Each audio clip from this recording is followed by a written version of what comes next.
Hello and welcome to the School Can't Experience podcast. I'm Leisa Reichelt and this podcast is brought to you by the School Can't Australia community. Caring for a young person who is struggling to attend school can be a stressful and isolating experience, but you are not alone. Thousands of parents across Australia and many more around the world face similar challenges and experiences every day. Our guest today is Symone Wheatley-Hey.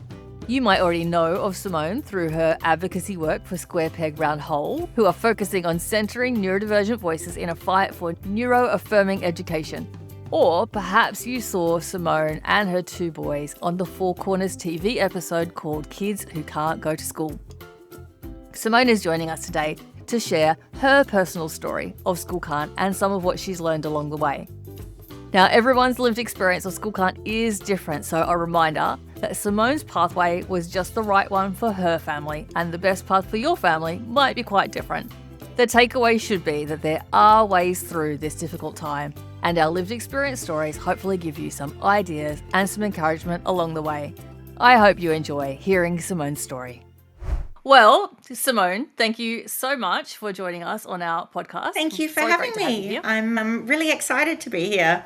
It's my first podcast interview for a while, and it's also my first kind of public-facing thing in the School Can't space since the Four Corners episode that my family was in. So I'm hoping I can give a little bit of hope to people who reached out to me saying, we're there, we see you. I'm so grateful that you've invited me and allowed me to come along.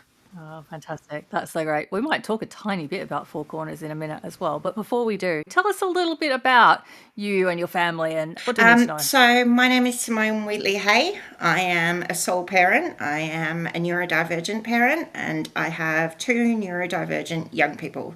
So I have Henry, who is my oldest, and he is in year 7, first year of high school this year. And then I have my younger child, Freddie, who is 8, so he's year 3. We have had years and years and years of School Can't. Both of my children are neurodivergent. They're both autistic. They're both ADHD. We've got some other things going on there as well. Quite relevantly for our School Can't experience, they are both PDA. So for those people listening that don't know what that is Pathological Demand Avoidance, which is a nervous system condition where ordinary demands are seen as giant threats. Someone once described it to me as the toaster setting off the fire alarm, and I think that's pretty accurate.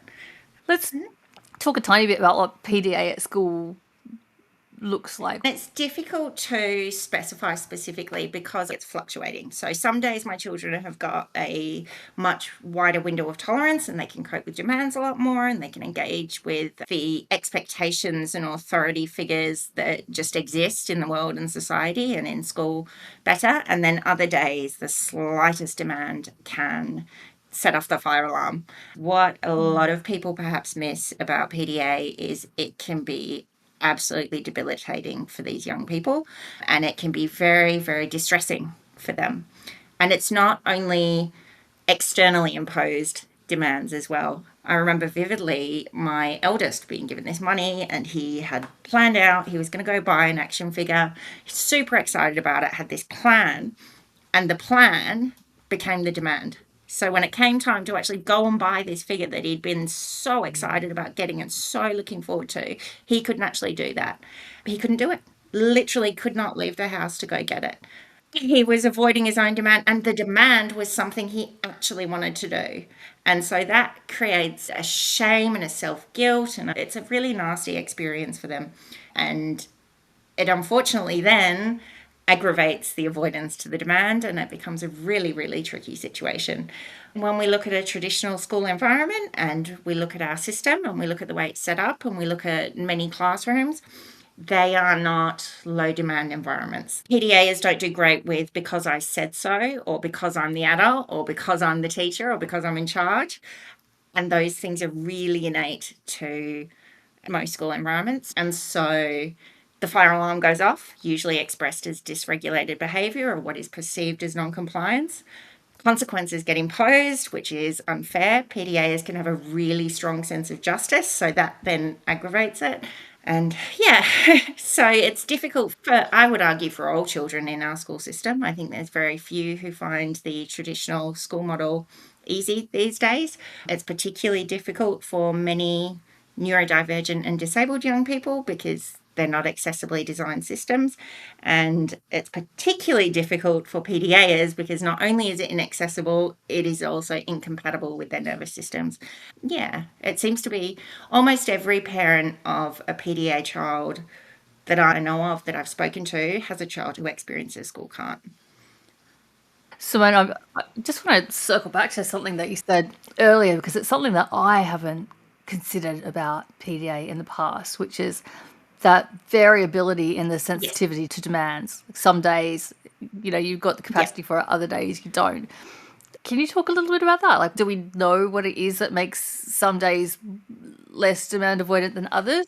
I suppose, and I don't know if this is something that your listeners are familiar with, but spoon theory is my favorite concept because I relate to it really heavily. I don't think I'm a PDA, but I am autistic, and I know that some days I have far less capacity for others. Some days I can get up and I can do the paperwork and I can wipe off my kitchen benches and I pack the lunches. And then other days there's a piece of pasta in the sink and some water has gotten to it and it's all soggy and it's all over for the day and I just can't. It's fluctuating capacity and sometimes also precedents, like how has the week been, how's the month been. There are things we can do to extend that window of tolerance, things like providing the supports, providing the accommodations, making the environment accessible, building in downtime, and they help. But it's a dynamic disability, I suppose. Or well, it's a profile of autism specifically, and autism is a dynamic disability. But the demand avoidance is dynamic in my home as well. So, to overly simplify it, it would be the PDA behaviors kind of increase when the spoons are running out. Absolutely.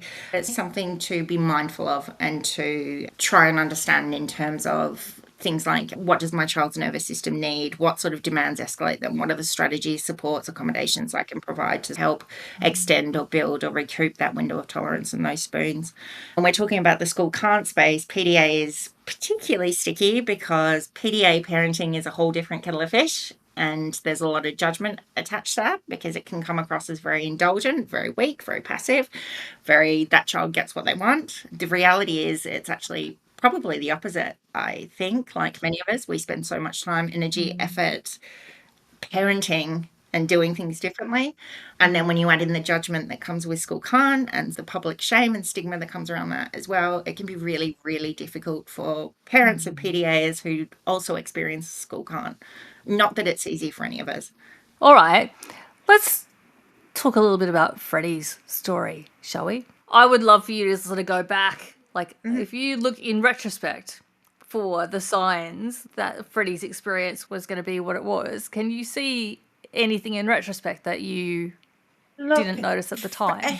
Freddie, when he was in daycare, there were indicators. And so we had a lot of reluctance to attend, like even daycare, when we're talking about early childhood and daycare. And that's a very different environment to a school.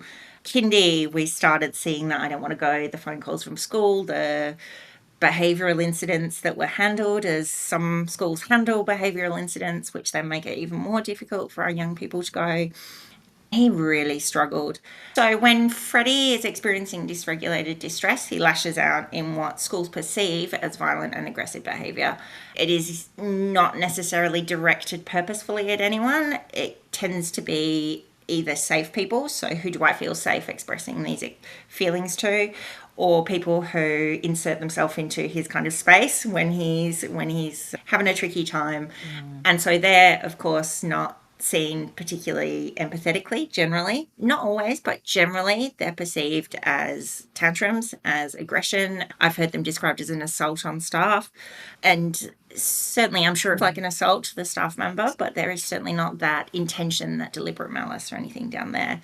It's perceived as behavioural when really I personally feel is a communication of a child's distress, or that there's something happening that is not working for that child, or that they're struggling with or need support with, or something missing in their environment, things like that. It's behaviour is communication. Yeah, so we had kindy and then we started pre-primary, and then amongst all this of course is COVID. because we're talking 2021. So these poor young people, like all of our young people, there was enough happening to throw them right off and to mix everything up and make everything harder for them. And then on top of that, Freddie had a very traumatized and distressed brother who was having severe mental health challenges and expressing that trauma and distress in externalized ways. So poor Fred, it was a tricky year for him. And then he would go to school and then he'd behave that, yeah, he couldn't cop a break that year, bless him.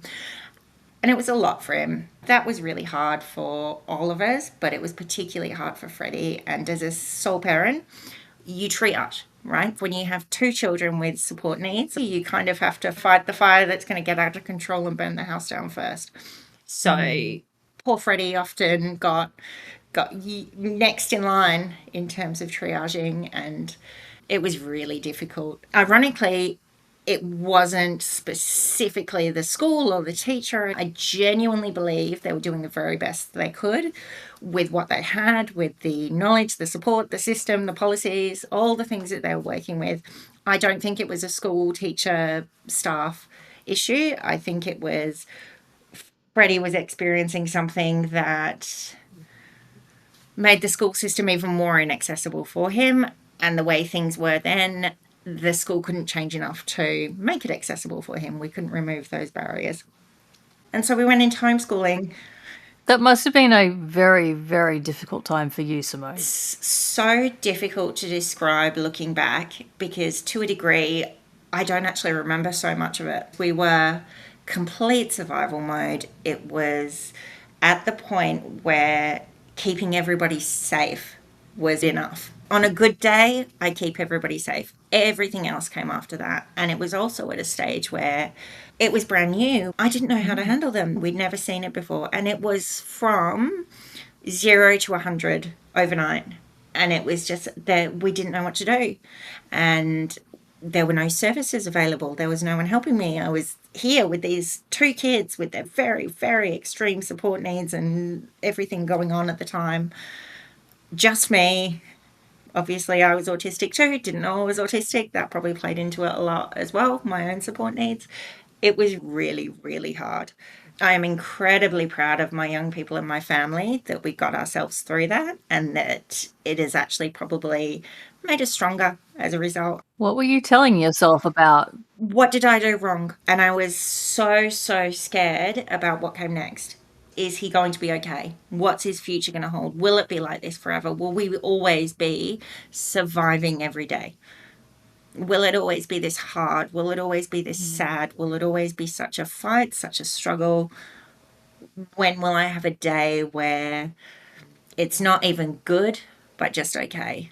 It was very, very difficult, and you can't see an end in sight. You don't know when it's going to stop. There is no just get through this month and then it gets easier. It felt like it would be like that forever, and I felt lost. And I also felt terrible that I couldn't help my child who was going through so much pain and distress and struggling and suffering so much with everything that was happening for him. And I didn't know how to help him. I didn't know how to soothe him even. Most of all, I didn't know at what point, what exactly have I done to let things get this bad? Where should I have done something differently? Where could I have stopped this happening? What if it keeps happening? What if it happens again? What if it gets worse? It's a really tough place to be, isn't it? Very hopeless and despairing place when you're in it. And my heart just goes out to everybody who's still there because I vividly remember it. And it's a very, very dark place to be, and it's a very difficult place to be. Oh, I'm so lonely. Very lonely until you realise how many of us are actually going through it, right? I think spaces like the School Can't community are so important, particularly carefully managed safe spaces where there isn't as much of a risk as secondary trauma or trauma dumping, but there is also access to that support and that experience and that sense of shared experience and understanding. So how long were you in that dark place, and what did you do to realise that home education was the next thing for you? I remember I was on a video call or a phone call, I can't remember, Janelle Fraser of Aurora Learning, who is a neurodiversity education advocate here in WA. She supported me prior to my kids going into homeschooling, and she also supported us through our homeschool journey. And I remember at school, I can't remember the specific incident, but I was on the phone to her and I was despairing and struggling so much, not because I was fighting with the school, but because I couldn't find the answers with the school. And it was so, so, so hard. And I was battling incredibly hard and doing so much work to get my kids to school and have it last for 45 minutes, an hour, if that. Or end in a suspension and my kids sent home. I just remember Janelle turning around and saying, there are options. This is not your only choice. We went into homeschooling knowing from the start, this is not our end destination. This is not our path forever. Well, that was at least my hope at the time. I had no idea whether it would be or not when we went into it, but the intention was always give ourselves a year or two of grace and then transition back into the system.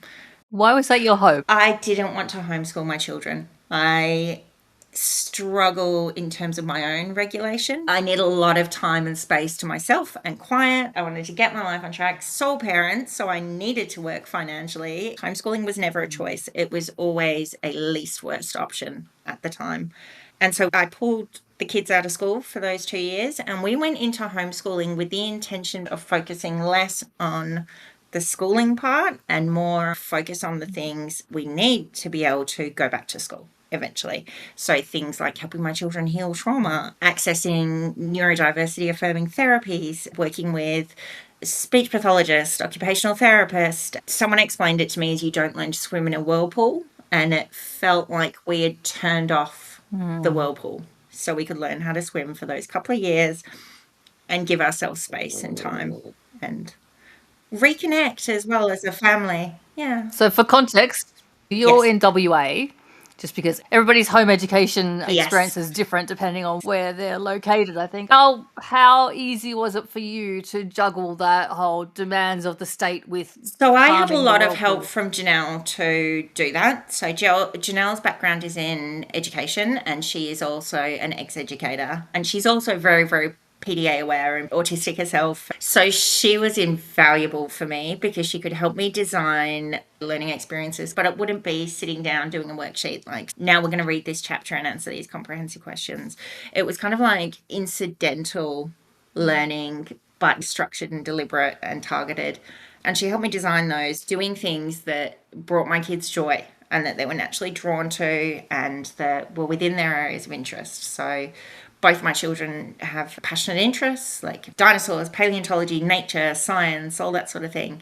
And so using those interests to meet those targets and report against them in a way that would meet the requirements of the education department, but also not be just a classroom transferred to my home, and that was achievable for me too as a parent, doing it all by myself with 2 kids with 2 very different learning needs and ages. Freddie was year 1. Henry at the time would have been year 3, year 4 when we started.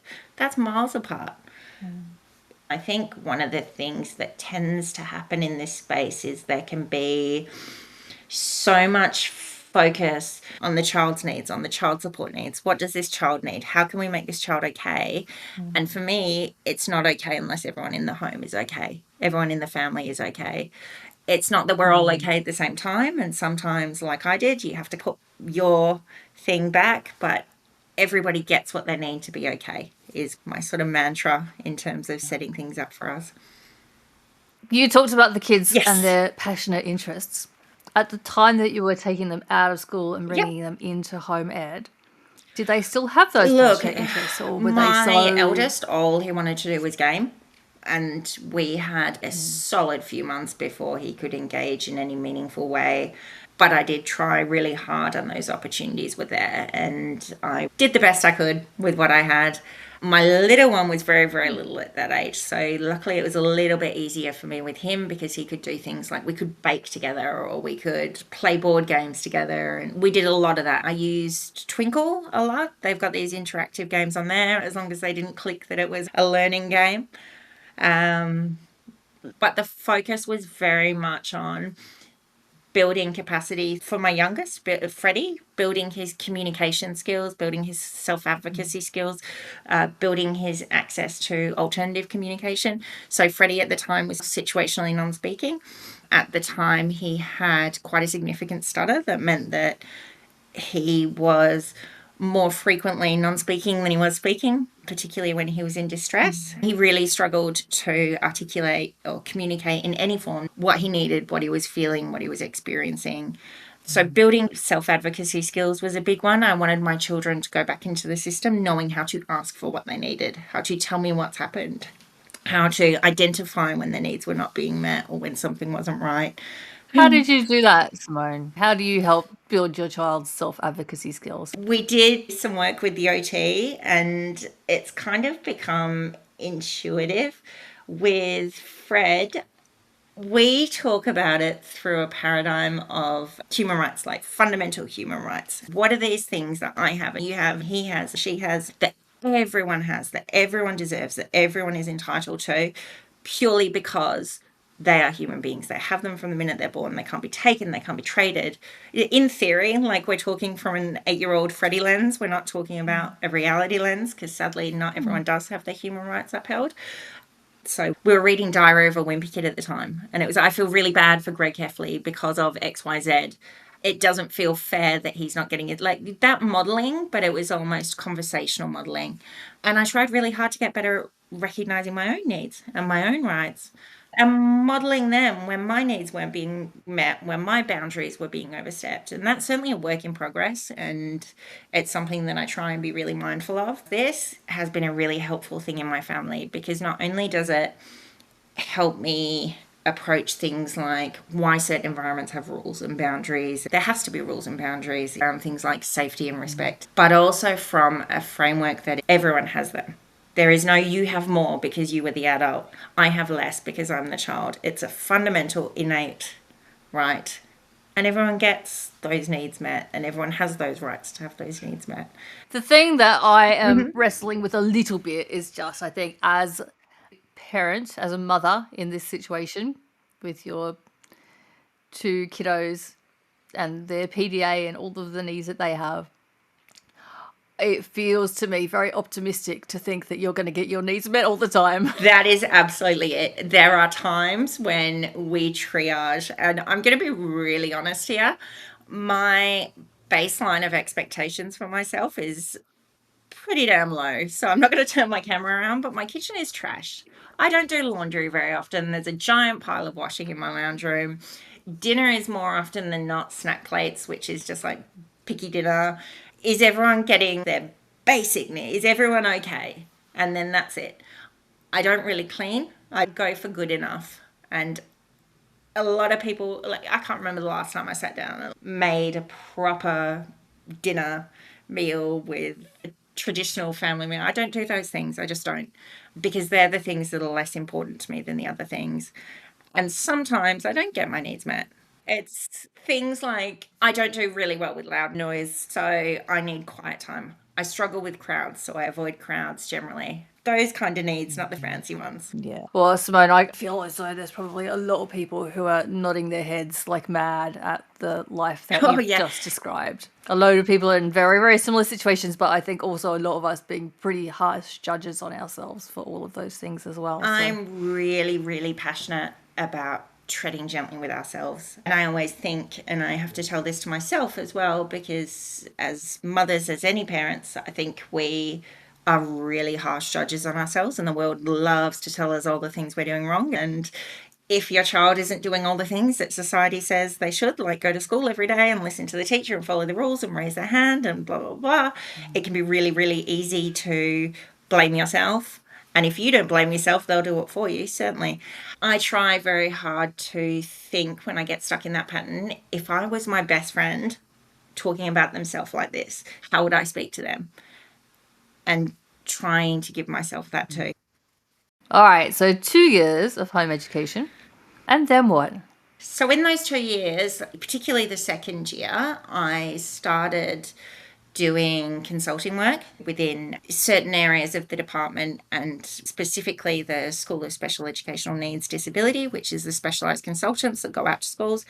And I also advocate through Square Peg Round Hole. So we sit on committees, and I was privileged enough to see that there was movement happening. Last year, there was a real sense of things are happening, things are different. It's a different system now. And I am a different parent advocating differently now. I know now more than I knew then, and I would have done things differently then. And my kids had come so far. We'd healed, everyone was doing better, the capacity was there. My children were starting to express an interest in going back to school. Like, we want to go back to school because that was really important to me. I wasn't going to drag them there. And so we have gone back to the school system this year. It has gone a million times better than I expected it to. Freddie, he's thriving. And it's the same school. Okay, so this is what tends to get people. Fred has gone back to the same school. Now, he has gone back to a specialised program within that school. He's not gone into a mainstream classroom, but it's the same school.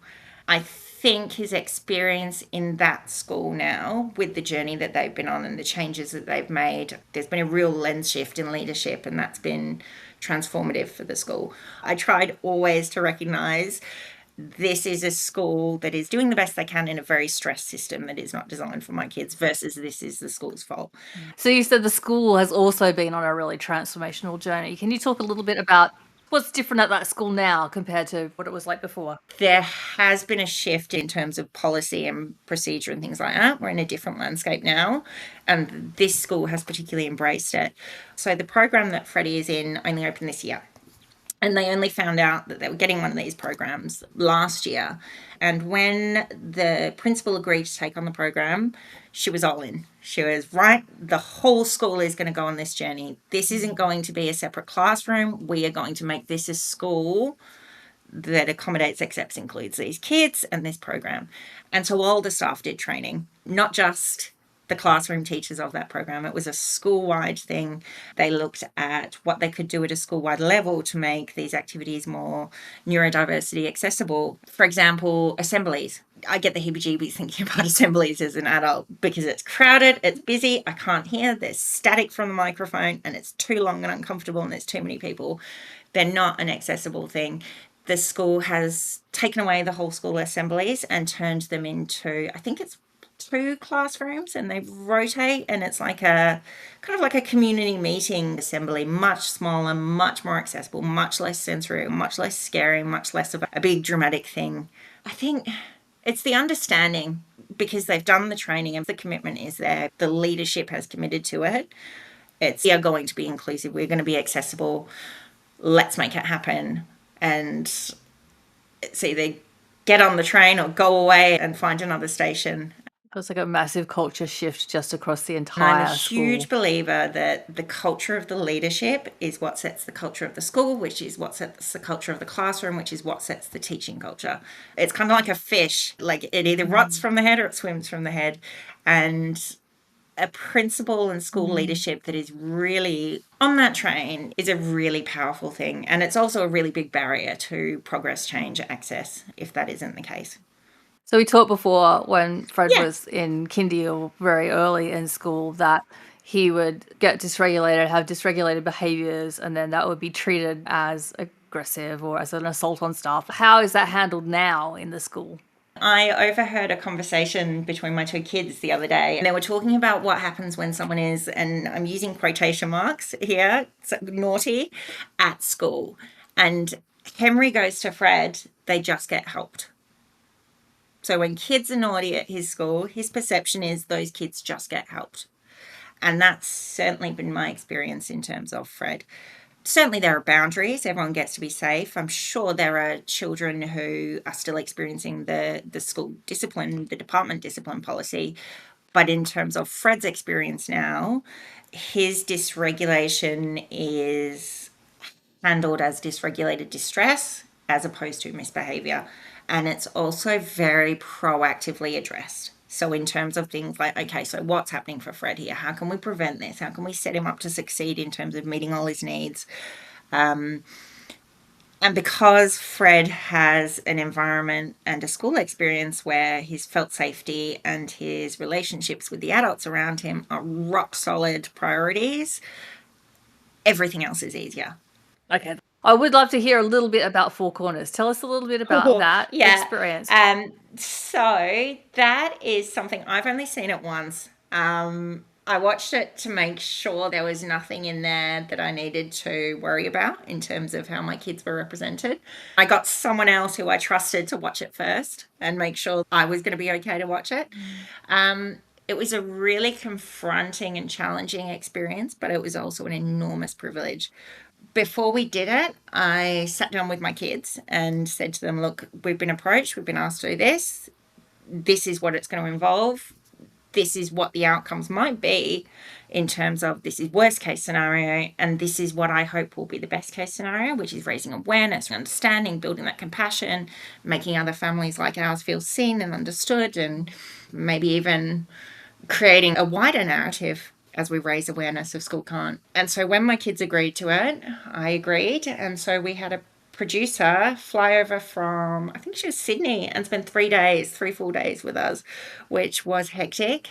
I'm a little bit of a hermit, and I'm a solo person. I need a lot of time and space, and having someone in your personal space, good and bad, for every single minute of that was a lot. But I'm really glad we did it, and I'm really proud that we were able to take part in something so meaningful. I've spoken to a few of the other families that were in it, and I'm proud to be associated with them and with their voices and their experiences. And I had so many people reach out to me afterwards, some people saying really unkind things, but the vast, vast majority saying, I saw myself in your family, or this made me feel this, or this impacted me this way. But what really surprised me was the huge number of teachers and educators and school staff reaching out saying you were doing an amazing job. There's a scene in it where I'm like, what if I'm effing this up? I'm scared I'm effing this up. And the number of people who reached out to me with that hat on saying, we worry about that too. It will be okay. It was really, yeah, I'm getting a little bit teary thinking about it actually, because it was one of those, the good bits of humanity moments. Yeah. Yeah. Well, I know there will be a lot of people who are listening to this who have seen that Four Corners episode, and we will pop a I'm the link to it crying, in swearing the mum. show notes for folks who haven't seen it Yeah. yet. Thank you for doing that. I know a lot of people would want me to say thank you for doing it, because a lot of us did see ourselves in that experience, and to have that validated and normalized a little bit, I think is just so important for folks who have felt very alone in this and very judged for such a long time. So thank you for your bravery in doing it. Thank you to everybody in the community, not only the school can't community, but in the other peer-based communities, because if I hadn't felt like there were all those other people who had my back and who were lifting me up and who were kind of handing me the microphone and saying, it's okay, it's not scary, you can do this, would never have been able to do it. And so I think I often say that I found my home in this space in terms of the neurodivergent community and the advocacy community, and particularly the parent peer community. And it's something that I'm eternally grateful for. So thank you to you all as well. Oh, that's lovely. Let's move on to our closing questions, shall we? If you could go back in time, Symone, with all of the knowledge that you have now, you could go back earlier in your parenting journey and tell yourself something. Where would you go to, do you think, and what would you say? I wish I could tell me back then to trust myself more, because I think that was one of the biggest things, coming to trust my own instincts and my own sort of feelings. And yeah, as a parent, I feel like our gut knows the right thing to do so often at the time in this space. And I feel like when you can let go of the I should be, or this is what parents do, and you just go with what you feel your child needs and what's right for your family. I would also tell myself that I couldn't tell you how, I couldn't tell you when, but it will be okay. Nothing lasts forever. And your okay might look different to my okay, and your end of the journey might be different to mine. And some families never return to the school system, others return and it doesn't work out, and others return and it's amazing, and that's fine. We all have our own paths, and it will not always be this hard. There will come a point where it is easier and life is ordinary. You're ordinary. It will not always be a crisis. And in terms of resources, if there's a resource that you think everybody who's listening might find valuable on their school can't journey, what would you like people to know about? thinking about this because there's all the ones, and I'm not going to list them all off, but we've got Mona Delahook and Ross Green. They're on various School Can't resource lists. And of course, Lou, who started Square Peg's work. But I also think that when I was that parent at rock bottom, what I needed most wasn't a resource telling me all the things I was doing wrong and all the things that I should do that I wasn't doing. I needed things that gave me a moment, that just gave me a tiny glimmer or gave me that second where it was easier to breathe. There were 2 poems that got me through when I was at that. They've got nothing to do with School Can't, but they were just, life is good and eventually it will be good again. I think most people have heard of Wild Geese by Mary Oliver. I printed it off. There's also the other one, Love After Love by Derek Walcott. And so my advice, my resource would be whatever gives you that moment of my heart just feels better for a second. And it's only a second and you've got to take it where you can get it. But whatever brings you that is the resource that I recommend. Whatever just lifts your heart is what I recommend for parents. And if there's educators listening to this, there is Dr. Natalie Thompson at CSU is the person who I'm directing everybody towards her training at the moment. She has an online micro-credential called Disability Affirming Classrooms. It's short, super affordable, and it's really, really affirming. And that's my number 1 recommendation at the moment in terms of professionals. Fantastic. That is wonderful. Well, we'll put links to all of that in the notes so that people can get to them. Any other things that you wanted to say, Symone, before we wrap? Thank you very much for having me. And thank you very much to everybody who's listening, but especially to the forward-facing leadership of School Can't Australia. But I also imagine that there's lots of people who never get named or seen. To every single person who is lifting up and holding up other parents who are struggling in it, I'm enormously grateful to you. And you are doing something really, really important and you should be really, really proud of it. And I'm grateful for you. So thank you. Well, yeah, I echo those sentiments wholeheartedly as well. Thank you so much, Symone Wheatley-Hey, for joining us. An absolute pleasure to chat to you today. Well, Symone has sent me through a whole raft of her recommended resources for parents and educators, so I really encourage you to check those out in the episode notes. And if you've not already watched the Kids Who Can't Go to School 4 Corners episode, that's also linked in the notes and you should check that out. If you found this podcast helpful, please do take a moment to subscribe or give us a rating or review. This really does help us get the podcast in front of more people who have School Can't kids and who haven't found our community and the information that we share. If you have some feedback for us or a suggestion for a future guest, or if you've been inspired to share your own lived experience, please drop me an email to schoolcan'tpodcast@gmail.com. I would love to hear from you. If you're a parent or carer in Australia and you're feeling distressed, remember you can always call the parent helpline in your state. A link with the number to call is in the episode notes. Thank you again for listening, and we'll talk again soon. Take care.